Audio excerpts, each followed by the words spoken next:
가장 먼저 떠오르는 이미지 어떤 게 있을까요? 저는 예전에 진짜 깜짝 놀란 적이 있습니다. 우리 코로나 사태 터졌을 때 여러분들 휴대폰으로 검사하라고 이렇게 문자가 왔었잖아요. 맞아요. 근데 일본은 어떻게 했냐면 일일이 우편으로 그걸 배달한 거예요.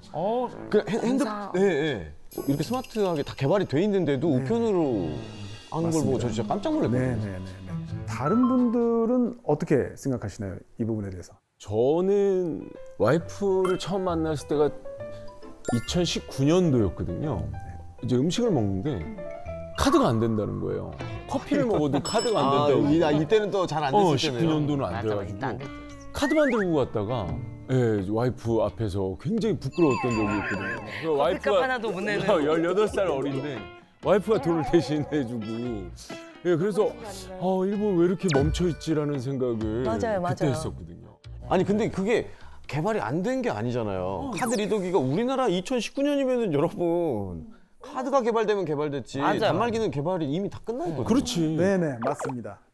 저도 이제 몇 년 전에 비슷한 경험을 했는데요. 이제 일본 동료들하고 좀 긴급하게 서류를 좀 처리할 일이 있어가지고 동료들한테 부탁을 하나 했습니다. 제가 이제 PDF 파일로 서류를 보낼 테니까 거기에 이제 전자서명을 해서 다시 나한테 빨리 돌려달라 이렇게 얘기를 했는데 이제 여러 가지 문제가 생겼어요.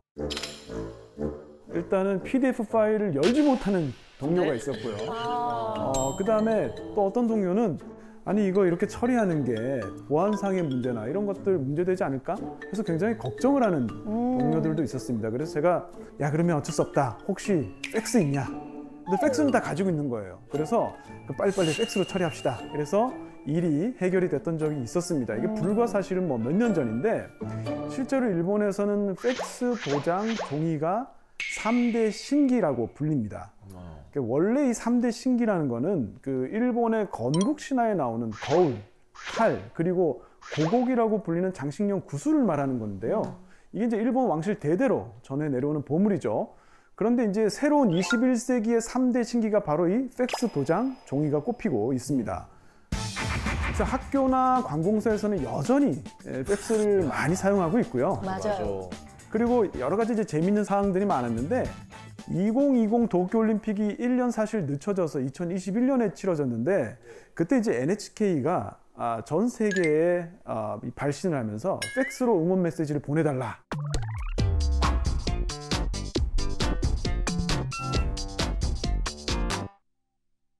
와, 팩스로 그래서 사람들이 과연 이 팩스가 뭐냐, 내가 아는 팩스랑 뭐 다른 거냐, 뭐 이런 웃지 못하는 상황도 있었죠. 그것뿐만이 아니고 전 세계하고 비교가 되는 그 사건이 있었어요. 바로 이제 코로나19인데요. 코로나19가 되면서 재택근무를 하는데 일본은 재택근무 비율이 굉장히 낮았습니다. 왜냐하면 도장을 찍어야 돼서 집에서 직장으로 출장 신청을 한 다음에 직장 가서 도장을 찍어야 되는 상황이 있었습니다. 재택근무 의미가 없죠. 복잡해. 도장 때문에 왔다 갔다 하는 거야 계속. 그리고 선거가 있었거든요. 코로나 기간 중에. 그때 이제 일본에서 지자체 공무원들이 연필을 다 깎고 있었습니다. 와. 선거 때문에. 왜냐하면 일본은 이제 선거할 때 투표 용지에 그 연필로 이름을 쓰거든요. 그렇죠. 맞아요. 근데 이제 감염의 위험도 있고 하니까 1인당 연필 하나씩 주려고 공무원들이 10,000개를 다 깎는 거예요. 이럴 수가 있나? 실제로 이제 이 조사를 보시면 이 디지털 기술 같은 이제 적응력을 조사한 건데 일본이 32위입니다. 미국이 1위고 한국이 6위로 평가된 거하고 비교하면 차이가 굉장히 많이 크죠. 그러네요. 그렇다면 이게 일본 사람들이 도대체 왜 이러는 거냐, 아날로그를 정말 좋아해서 그런 거냐 이렇게 생각하시는 분들이 많은데요. 이게 역사적인 배경이 좀 있습니다. 이유가 있구나. 우리가 이제 산업혁명이라고 할 때 이 산업혁명이 1차 산업혁명도 있고 2차 산업혁명도 있고 이렇게 차수가 좀 있는데요. 그 1차 산업혁명은 18세기 말에서 19세기 초까지 영국에서 일어난 혁명이죠. 그래서 이때 가장 핵심이 됐던 기술이 바로 증기기관입니다. 근데 이 증기기관은 전 산업에 응용되면서 관련된 이제 보완적인 발명이 많이 일어나거든요. 그래서 이 증기기관 같은 걸 우리가 범용기술이라고 부르는데 19세기 말이 되면 이제 내연기관하고 전기모터가 이제 새로운 범용기술이 되죠. 요걸 이용한 게 자동차, 세탁기 이런 거고요. 그다음 또다시 100년 뒤 20세기 말에 범용 기술이 뭐냐면 인터넷하고 컴퓨터입니다. 이게 1990년대인데 일본은 1990년에 버블이 붕괴하고 한 10년 동안 장기 침체를 겪으면서 이때 충분히 투자가 돼야 되는데 투자가 되지 못했어요. 그래서 1980년대까지 썼던 그 레거시 시스템, 그러니까 팩스 도장 종이가 바뀌지 못하고 그대로 남아 있었던 겁니다.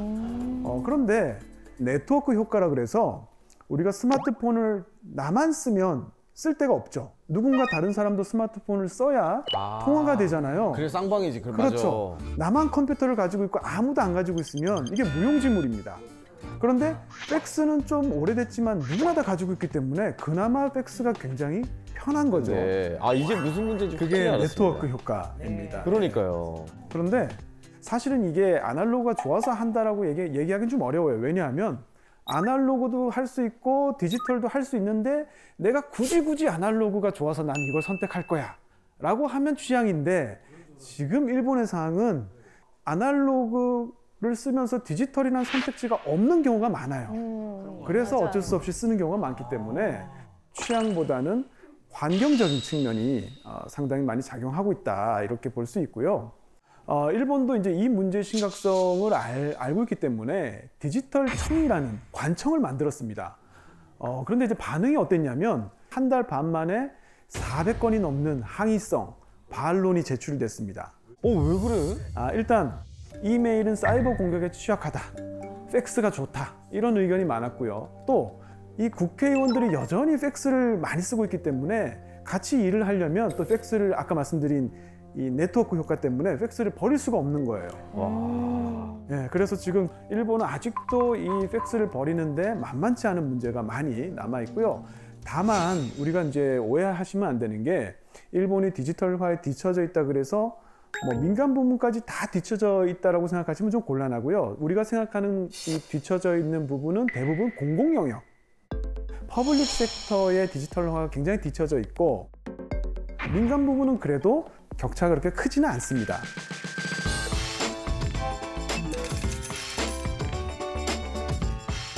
다만 그럼에도 불구하고 일본이 이 디지털화를 위해서는 해결해야 될 문제가 많기 때문에 앞으로 어떻게 달라질지 지켜봐야 할 것 같습니다. 그렇죠. 맞아요.